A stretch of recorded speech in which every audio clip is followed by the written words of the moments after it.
सभी को नमस्कार। 14-15 मार्च 2026 डॉक्टर अंबेडकर इंटरनेशनल सेंटर में ऑलरेडी बहुत लोगों ने रजिस्ट्रेशन करा लिया और मैं बाकी लोगों की वेट कर रही हूँ कि जल्दी-जल्दी कराएँ और हम तैयारियां वहां से शुरू करें। हमारे साथ जुड़े हैं संदीप सिंह जी। और संदीप जी, लास्ट टाइम तो आप हमारे साथ थे। लास्ट टाइम हमारा जो थीम था अनस्टॉपेबल भारत, बट इस बार जो थीम है ना, वो थोड़ी सी अलग है। स्वयं बोध, स्वयं का ज्ञान, गीता का उपदेश। जब तक आप स्वयं को नहीं जानेंगे तब तक आप दूसरों को अपने दुश्मनों को, अपने एडवर्सरीज को, कॉम्पिटिटर्स को कैसे उनको काउंटर करेंगे, राइट? स्वॉट एनालिसिस जिसको हम कहते हैं। संदीप जी, अम, आगे बढ़ते हैं। कुछ बड़ी मजेदार न्यूज लेकर आए हैं, एकदम धमाकेदार। Over to you. नमस्ते गायत्री जी, आपके दर्शकों को भी नमस्कार। और जो आपका थीम है वो ऐसा अद्भुत है, उसके उदाहरण हमारे यहाँ आजकल बहुत सारे लोग हैं जिनको स्वयं का पता है। उसमें बहुत बड़े उदाहरण हमारे उत्तर प्रदेश के मुख्यमंत्री श्री योगी आदित्यनाथ जी। वो किस परंपरा से आते हैं, वह क्या है, वह कौन है, वह उन्हें करना क्या है, उनकी विरासत क्या है, और वो क्या भारत के लिए छोड़कर जाना चाहते हैं, भारत के लिए क्या करना चाहते हैं, ये बहुत क्लियरली जानते हैं। इसीलिए बहुत सारा जो उनके ऊपर किसी प्रकार का कटाक्ष या जो मीडिया में उनकी इमेज वगैरह हुआ करती थी, उससे बहुत आगे बढ़ के अपनी लकीरें खींचते हैं। उसका सबसे रीसेंट एग्जाम्पल है हाजी इकबाल नाम का आदमी है, ठीक है। पहले बीएसपी का एमएलए था, सैंड माफिया भी। यहाँ तो खनन, मतलब योगी जी से पहले तो बहुत सारे डिपार्टमेंट्स ऐसे थे जो माफिया ही रन करता।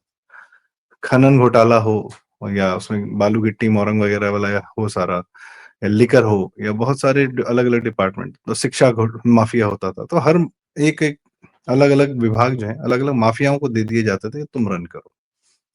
लोग अक्सर थोड़ा सा एक आउट ऑफ कंटेक्स्ट बात बता रहा हूँ कि अक्सर लोगों को प्री डिमोनेटाइजेशन से पहले, और फिर भी रियल एस्टेट में जब आप परचेज करने जाते थे कोई फ्लैट वगैरह, तो होता यह था कि हाफ अमाउंट कैश देना पड़ता था। ये एंड कंज्यूमर की भी बात है, ये सबका पर्सनल एक्सपीरियंस रहा होगा। इसका बहुत बड़ा रीजन ये था कि जो बालू गिट्टी मोरंग जो रियल एस्टेट में इन्वॉल्व होती थी, इसमें जो मंत्री होता था वो सरकार की आमदनी कम होती थी, जो लीगल रूट से जो बेचा जाता था वो कम होता था, जो कैश में बिकता था, जो अवैध खनन होता था जिसकी सरकार को कोई रॉयल्टी नहीं मिलती थी, कोई टैक्स नहीं मिलता था, वो कंपेरेटिवली कहीं ज्यादा होता था। वो सारा काम कैश में होता था। तो जब बिल्डर को, जब सामान ही कैश में, उसको कैश दे के ही वो सामान मिल सकता है, जो मेन रॉ मटेरियल बालू गिट्टी मोरंग, तो वो कैश कहाँ से लाएगा? तो कंज्यूमर को बोलता था कि भाई तुम 50% कैश लाओ।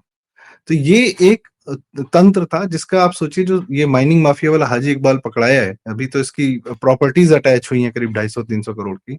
इसकी एक लोकल यूनिवर्सिटी है, उसको भी सील किया गया था 2024 में। और ये कई दिन तक भागा भागा भी फिर रहा था 2024 में, मतलब पुलिस पकड़ भी रही थी।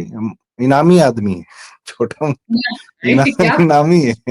आप एकदम ताबड़तोड़ ऐसे बता रहे हो कि मतलब जैसे ये यहाँ पे तो मतलब हाँ इनामी आदमी है, हाँ। बीएसपी का एमएलसी रहा है। देखिए, तो एमएलसी ऐसा है तो एमएलए कितना बड़ा रहा होगा और मंत्री उससे भी कितना बड़ा रहा होगा। जी। देखिए, वही है कि मंत्री भी थे तो खनन मंत्रालय वाले थे। अब अखिलेश के टाइम वाले खनन मंत्रालय वाले मंत्री जो हैं, गायत्री प्रजापति, वो भी जेल में गया। वो भी खनन के चक्कर में ही गया, क्योंकि वो परिवार उतना पैसा पा नहीं रहा था जितना जो है वो, सॉरी, जो पैसे की बंदर बांट हो रही थी इन लोगों में। 2016 में इसमें आपस में लड़ाई हुई कि किसके हिस्से का है कौन, अलग अलग विभाग पूरे परिवार में एक एक आदमी को बटे हुए थे ना। प्रतीक को भी दे दिया कुछ, और अखिलेश का अपना है, फिर ज्यादा मिल रहा है, वहां से ज्यादा कमा रहे हैं, हमारे कम। ये नेताओं के बच्चों के ना, यही इनकी सोर्स ऑफ इनकम यही, कि किसी को थमा दो एक विभाग और उससे कहो कि हमको पैसा लाके दे दिया करो, फोन कर दो कि तुम हमको पैसा नहीं पहुंचाए। कमाई क्या होती है, क्या होता उसमें, क्या देश बिक जाए, प्रदेश बिक जाए, कोई दिक्कत नहीं, कोई मतलब नहीं उससे, सब बेच डालो। तो ये इन लोग का पुराना जो है, क्या कहते हैं, ये इन लोग का यही मॉडस ऑपरेंडी, यही सोर्स ऑफ इनकम है। अब पिताजी को जब वीपी सिंह जी जब डकैत उन्मूलन कार्यक्रम चला रहे थे, तो इनके पिताजी इटावा से जो है साइकिल पे भागे थे, चौधरी चरण सिंह जी की गोदी में पहुंचे थे, तब जाके, और तब जाके बचे थे। तो दस्यु उन्मूलन कार्यक्रम जो वीपी सिंह ने चलाया था, जब वीपी सिंह मुख्यमंत्री थे 80s, अर्ली 80s में, तब तो मुलायम सिंह यादव बचे थे और शिवपाल यादव की कानी उंगली तोड़ दी गई थी। तो ये लोग उस मोड से आते हैं। और इटावा सैफई मैनपुरी जो है, उसके चारों तरफ आप देखेंगी आगरा है, फिरोजाबाद, आगरा का अपना इंडस्ट्रियल था, मैन्युफैक्चरिंग हब था, बिजनेस फ्रेंडली शहर था प्री ब्रिटिश एरा से भी। उसके बाद एक आप थोड़ा और इधर आए पूरब की तरफ तो फिरोजाबाद, शिकोहाबाद वो ग्लास का था। कानपुर कितना बड़ा हब था सब जानते हैं। फिर थोड़ा ऊपर आए तो कन्नौज था। फिर अलीगढ़, हापुड़, ये सब जो है आपका मेटल की मंडियां थी। ये सब प्री ब्रिटिश एरा के बिजनेस फ्रेंडली, कमाल के पश्चिम उत्तर प्रदेश सदैव से बहुत शानदार बिजनेस फ्रेंडली स्टेट रहा। हर शहर में कुछ ना कुछ मैन्युफैक्चरिंग, कुछ ना कुछ होता रहता था। बीच में जो था बीहड़ था, तो जितने व्यापारी आसपास थे उनको लूट के लोग बीच में जाके बच जाते थे। ज्योग्राफी अगर देखेंगी तो वहां आपको सैफई मैनपुरी दिखेगा, ठीक है। तो खैर बाद में उन्होंने बहुत सारे डकैतों के टिकट दिए, उनको एमपी बनाए, एमएलए बनाए। तो आप समझ सकती हैं ये लोग किस मानसिकता से आते हैं। वही नेक्स्ट लेवल पे जाते हैं तो माफियागिरी पूरे स्टेट को बेचने का काम करते हैं। तो मुलायम सिंह जी का तो इसमें बहुत बड़ा योगदान है कि भाई क्या तुम अपहरण और छिनैती और डकैती कर रहे हो जब पूरा प्रदेश है लूटने के लिए। तो उसमें तो बड़ी हाँ, मेहनत लगती है कि आदमी उठा लो, ये कर लो, वो कर लो। अब फिर ये पैसा जाओ लाओ, पुलिस दौड़ाएगी। क्या है ये सब, क्यों मेहनत करनी, चलो प्रदेश लूटा जाए। तो वह वही प्रक्रिया है, वही इनको विरासत में मिली। अच्छा, मुस्लिम वोट बैंक समर्थित जो नेता होते हैं वो आप उनका इंटरनल पावर स्ट्रगल और उनको अवैध काम में तो 100% लिप्त होते हैं। मतलब कोई एक नाम उठा लो जो मुसलमान नेता और अवैध काम में लिप्त ना हो। एक आदमी है एक्सेप्शन, वो है आरिफ मोहम्मद खान, जो इस समय बिहार के गवर्नर नहीं, ऐसा है। ऐसे कुछ अदरवाइज अच्छा। हम्म।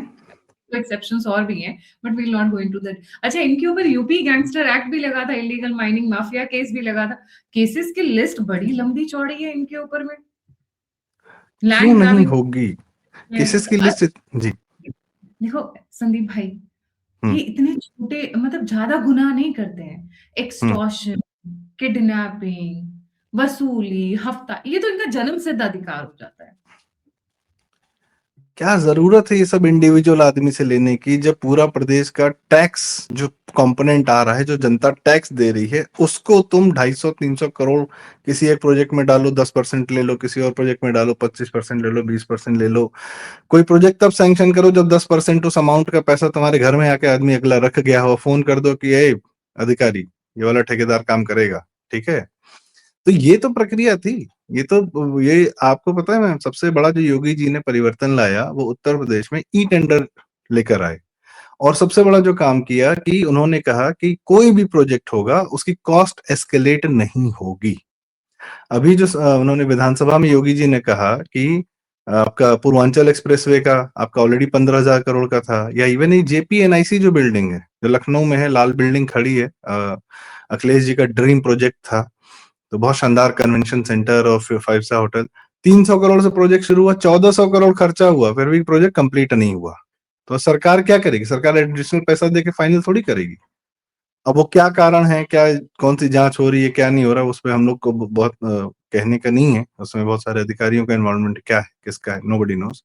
बट स्टिल कि आज भी वो बिल्डिंग जस की तस खड़ी है, उसका कोई यूज नहीं हो रहा, बिकॉज वो कंप्लीट नहीं की गई इवन 1500 करोड़ खर्चा करके। वही गोमती रिवर फ्रंट का भी वही हाल है। तो पैसा लाते रहो चुनाव में, अच्छा ठीक है यार, तो क्या कहते हैं, ज्यादा पैसा दे दियो, मौके पे काम करने के लिए पैसा नहीं है, ए भाई प्रोजेक्ट बनाओ, फिर से जो एस्टिमेट बनाओ, इनका कॉस्ट एस्केलेट करो। ये होता था पहले, ये होता था। ब्लैक लिस्टेड कंपनीज को पूरा गोमती रिवर फ्रंट दे दिया गया बनाने के लिए। और ना कोई ज्योग्राफिकल सर्वे हुआ, ना कोई, बस आईआईटी से कहीं से रिपोर्ट लिखवा के पूरा सिर्फ स्कीम स्कैम करना था, पैसा खर्चा करना था, पूरी नदी की ऐसी तैसी करनी थी। तो रिवर फ्रंट का प्रोजेक्ट बना दिया। लड़ाई लड़ रहे हैं साबरमती से, अरे भाई साबरमती पेरेनियल रिवर नहीं है, कुछ तो पढ़ लिख ले होते कि ज्योग्राफी जो है वहां पर उसको नर्मदा से पानी लाकर नहर के माध्यम से साबरमती जी को रिवाइव किया गया। गोमती तो पेरेनियल रिवर है, गोमती का तो इकोलॉजी और ज्योग्राफी पूरी तरीके से डिफरेंट है। तुमने उसमें आरसीसी की 20 मीटर वॉल्स क्यों डाल दी, सिर्फ पैसा खर्चा करने, पैसा कमाने के लिए, कि किसी एक कॉन्ट्रैक्टर को बड़ा प्रोजेक्ट देंगे। यही इन लोग का है, सैंड माफिया इसमें भी इन्वॉल्व। तो हाजी इकबाल की अगर हम बात करें तो इसमें कोई मायावती जी का शासनकाल जो है कोई बहुत, मतलब इस मामले में भ्रष्टाचार के मामले में कोई बहुत, नसीमुद्दीन सिद्दीकी के बारे में कहा जाता है, अभी हाल फिलहाल में सपा ज्वाइन किया ना, कहा जाता है मतलब कि बंगले में नोट गिनने की मशीनें थी, और डीमोनेटाइजेशन के समय ही नसीमुद्दीन और मायावती में खटपट हो गई, क्योंकि नसीमुद्दीन 10 विभाग एक साथ संभालते थे, डिप्टी सीएम मिनी सीएम कहे जाते थे। आप कुछ 6 साल 8 साल फिर भाग के चले गए कांग्रेस में, और फिर उसके बाद जो है Mayawati ji out of power हो गई, तो वाकई कांग्रेस में चले गए। 8 साल बाद कह रहे हैं वहां इज्जत नहीं मिल रही, तो सपा वाले तुम्हें बहुत इज्जत देंगे, तुम कुछ मुसलमान वोट बैंक लाओगे। ये जो है ना, एक मुस्लिम वोट बैंक समर्थित सेकुलर नेता, करप्शन की 100% गारंटी है। 100% गारंटी है bad law and order, corruption और डायनास्टिक पॉलिटिक्स की। और वही हमारे हाजी इकबाल भी उसी प्रक्रिया में पाए गए। मतलब प्री योगी एरा में हम देखते हैं कि उत्तर प्रदेश को सिर्फ और सिर्फ लूटा गया, सिर्फ लूटा गया। कोई काम, उत्तर प्रदेश से पलायन क्यों हो रहा था? पूरे महाराष्ट्र में, गुड़गांव में, दिल्ली में, तमिलनाडु में, गुजरात में उत्तर प्रदेश के लोग 20 साल से जा रहे हैं, काम कर रहे हैं, अब क्यों वापस आ रहे हैं? अयोध्या जी की इकोनॉमी में पार्टिसिपेट करने, बनारस की इकोनॉमी में पार्टिसिपेट करने। 2-2 साल में अगर एक शहर जो है आपका 4-4 लाख करोड़ की इकोनॉमी जनरेट कर सकता है, 18 करोड़ लोगों को। हाँ, मैं कई सोशल मीडिया इन्फ्लुएंसर्स और यूट्यूबर्स को देख रही हूँ कि वो नोएडा वेडा छोड़ छाड़ के वापस अपने घर, इंटरनेट है, घर से भी हो जाता है काम, वहीं पे स्टूडियो बना लिया और वहां से काम सिर्फ घर, बेटर। घर की खेती बाड़ी भी देख ली, घर का देखभाल भी कर लिया, जो घर के बिजनेस परिवार है को अगर देख लिया। परिवार को देख लिया, ऑफशूट बिजनेस है अगर घर के, जैसे जब गन्ने का सीजन होता है, आप सभी जानते हो, गन्ने का सीजन हो गया तो उसको काटना, पहुंचाना, शुगर केन मिल्स तक भेजना, वो अपने आप में एक बहुत बड़ा टास्क होता है, इट्स नॉट इजी। तो वो बिल्कुल। सारे कामों में मदद कर ली। और यहाँ तो एक तो पोल्यूटेड हवा ही है, आप तो क्या क्या मैं बोले आपको भी दिल्ली। एक और उदाहरण देता हूँ मैम। मेरी मतलब एक रिलेटिव हैं, उनके उनके यहाँ पे, उनके ससुराल में, उनके घर पे, वो पूरा खेती का इलाका है। उनके जानने वाले लोगों ने अदरक उगाई है, हल्दी उगाई है, 1 करोड़ रुपए का टर्नओवर, 1 करोड़ रुपए का टर्नओवर जनरेट किया है, और उसमें 1 करोड़ रुपए का प्रॉफिट जनरेट किया है ईयरली, हल्दी उगा कर। खेती बहुत ज्यादा नहीं है, मेरे ख्याल से 8-10 बीघे का खेत होगा उस बड़े लेवल की खेती के लिए। तो लोग अब इस इनोवेशन कर रहे हैं, लोगों को पूरी तरीके से। आज की डेट में किसी को क्या कहते हैं, वो यूरिया के लिए लाइन में नहीं लगना पड़ रहा, फ्री में मिल रही, फ्री में तो नहीं मिल रही पर इजिली मिल रही। पहले यूरिया के लिए लाठी खाते थे लोग, उसमें कालाबाजारी होती थी। हाँ, उसमें भी खा था। और अब क्या है कि आप अपना फसल किसी को भी आराम से जाके बेच सकते हैं, साइलोज है वहां रख सकते हैं, बहुत सारी फैसिलिटी। सबसे मेन बात, किसी दिन दिल्ली जाना तो ठीक है भाई, पूर्वांचल एक्सप्रेस वे पकड़ा, आगरा एक्सप्रेस वे पकड़ा, चले गए। लोग कहेंगे आगरा एक्सप्रेस वे तो अखिलेश ने बनाया। भाई साहब बहुत एहसान किया, मायावती का प्लान था, ठीक है। मायावती ने सबसे पहले एक्सप्रेस वे की नींव रखी थी, जो दिल्ली नोएडा डायरेक्ट, फिर उसके बाद Noida to Greater Noida, Greater Noida से फिर आगरा तक, ये सारा मायावती जी का किया हुआ था। उसके बाद इस आगरा एक्सप्रेस वे की भी बात थी, अखिलेश ने बनवाया तो सैफई से होके निकाला है। तो वो Agra express way, Lucknow express way नहीं है, वो सैफई एक्सप्रेस वे अपने लिए, घर परिवार के लिए बनाया। सारी जमीनें किसके नाम पर ना जाके बोल लिया। उसमें भी घपला घोटाला कर रखे थे, उसमें एक्सीडेंट हुआ था एक अधिकारी का, तो जहां एक्सीडेंट हुआ था गाड़ी में कैश वैश मिला था। ये अलग कहानियां हैं, क्या चलती हैं पता नहीं, किसी तरह बच गए थे वो। मतलब पॉइंट इज कि इन लोगों से आप रत्ती भर प्रदेश के भले की उम्मीद नहीं कर सकते, बिल्कुल नहीं कर सकते। हाजी इकबाल, और इसीलिए मैं कह रहा था स्वयं बोध जो है योगी जी को, इतने बड़े बड़े लोगों पर हाथ डाला। पहले का क्या नेता होता था कि ठीक है तू फंसा हुआ है, तेरा केस है, तू इधर है, तू मुझे देकर जा, तूने जितना कमाया तो उसमें से मुझे देकर जा। ये जोन योगी जी का बिल्कुल नहीं है। कोई कह नहीं सकता एक पैसे का कि किसी से उनको लेना है, या ऊपर एक वैक्यूम लगा हुआ है और सारा प्रदेश का पैसा खींच के ऊपर जा रहा है, या किसी मंत्री को जा रहा है, किसी विभाग को जा रहा है। मंत्रियों की तकलीफें क्या है? कह रहे यार बताइए, अब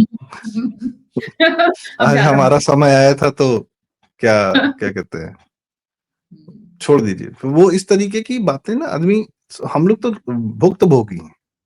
तो आज योगी जी जो कर रहे हैं उसमें क्या है कि भाई you are a mafia, you are a gangster, you will be taken to the task, you will be taken to the cleaners, that's it, plain and simple, बात खत्म, चैप्टर क्लोज। मिट्टी में मिला इससे देंगे। इससे मैं आपको सबसे बड़ा उदाहरण देता हूँ, एक और देता हूँ, बहुत बड़ा उदाहरण है, और एंड करूंगा। सबसे बड़ा माफिया अगर कोई किसी डिपार्टमेंट का होता था, लिकर माफिया होता। मायावती के टाइम में पॉन्टी चड्ढा सबको पता है, बहुत बड़ा लिकर माफिया था। मार्च 2012 में अखिलेश यादव, पंकज चड्ढा ने स्कूल खोल रखे हैं नोएडा में, बताइए। मैं मतलब ये मैं साइड इन्फॉर्मेशन दे रही हूँ नहीं क्या। ठीक है, वो रईसों के लिए खोल रखे हैं। वेव वेव पूरा उसका इंटरनेशनल वेव स्कूल सोसाइटी, खोल वेव रखे बिल्डिंग, सेक्टर 18 की हैं। सबसे बड़ी बिल्डिंग, सब उसी की। हाँ, बैक टू इट, अभी कमिंग बैक, कंटिन्यू। मार्च 2012 में अखिलेश यादव जो है, Ponty Chadha was the biggest मतलब लिकर माफिया, मायावती का बहुत बड़ा फंडर। और उसके बाद क्या कहते हैं, मायावती जी का, मतलब मैं एज़ अ लीडर उनको पसंद करता हूँ, उनके बहुत फंडे क्लियर हैं और जिस व्यवस्था से निकली वो और कुछ कर भी नहीं सकती थी, यही सब करना होता था। खैर एनी व्हिच कोई जस्टिफिकेशन नहीं, बट स्टिल इनसे तो बेहतर है ये समाजवादियों से। तो Bunty Chadha was liquor mafia. April 2012 में बंटी चड्ढा मारा जाता है अपने फार्म हाउस में। उसके बाद लिकर बिज़नेस पूरा किस तरह मूव कर जाता है। अब कहानी है कि उसको उसके भाई ने मार दिया, ये वो, हम लोग बेवकूफ बैठे हैं, उसके भाई ने मार दिया फार्म हाउस के चक्कर में। हजारों करोड़ की संपत्तियां, फिल्में बना रहा है, पता नहीं क्या क्या कर रहा है, उसके भाई ने फार्म हाउस के चक्कर में मार दिया। फालतू बातें। लिकर माफिया ने तुरंत उसको निपटवा के अपना चैप्टर क्लोज कर लिया। योगी जी के आने के बाद लिकर सीन ये है कि 5 गुना जो है यूपी का लिकर का जो रेवेन्यू है, आबकारी विभाग जिसको कहते हैं, 5 गुना बढ़ चुका है। तो पहले भी ये था, लेकिन ये जाता था जेब में, ठीक है, लोगों की। दूसरा, एक-एक दुकान का टेंडर होता है, सिंगल-सिंगल दुकान का टेंडर होता है, सेंट्रलाइज़्ड हो ही नहीं सकता। जो केजरीवाल ने लिकर पॉलिसी बनाई थी ना, अगर योगी जी की लिकर पॉलिसी लेके बनाता तो जिंदगी भर चैन से रहता, आराम से रहता, खुश रहता। और यूपी में सबसे बड़ी बात है कि फर्स्ट टाइम ये हुआ कि पूरी की पूरी लिकर जो मार्केट है, लिकर का जो बिज़नेस है, वो आम आदमियों लोग के हाथ में आ गया।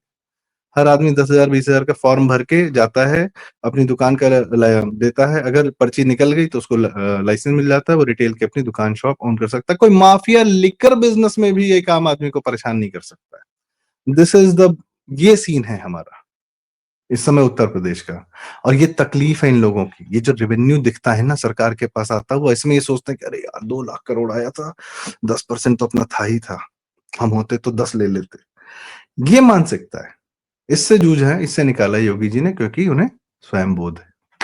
स्वयं बोध है, बिल्कुल सही कह रहे हैं आप। और वही हमारे कॉन्फ्रेंस का थीम भी है कि स्वयं बोध, स्वयं को जाना। आपने और एक अपने बात आप और गायत्री जी, जिसको स्वयं का बोध होगा ना, वही दूसरे को अपना बोध करा पाएगा। हम हिंदू सभ्यता हैं, हम में अच्छा है, हम कुछ बेहतर हैं। दुनिया हमको कब जानेगी? पहले हम तो खुद को जाने। हम जानेंगे, फिर हम बताएंगे कि हम बेहतर हैं, हम किसी भी वे ऑफ लाइफ से बेहतर हैं। हमको अडॉप्ट करिए। एप्स्टीन जैसी घटनाएं आपके नहीं होंगी, परिवार सुरक्षित रहेंगे, प्रोडक्टिव रहेंगे, सीईओज बनेंगे। हम हिंदू समाज वो यह देता है। तो स्वयं उसके लिए स्वयं का बोध होना बहुत आवश्यक है।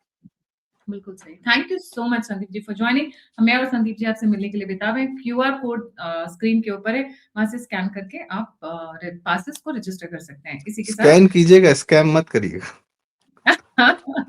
नहीं, हमारे हमारी देखने वाली जनता बहुत बहुत अच्छी जनता जी है एंड आई एम रियली जी। ब्लेस्ड कि सब आशीर्वाद है। जो लोग नहीं आ पा रहे हैं और जो हमें कंट्रीब्यूट करना चाहते हैं, हमारी सहायता करना चाहते हैं, वो दिए हुए नंबर और यूपीआई पे मुझे कंट्रीब्यूट कर सकते हैं। इसी के साथ जय हिंद, जय श्री राम, हर हर महादेव। हर हर महादेव।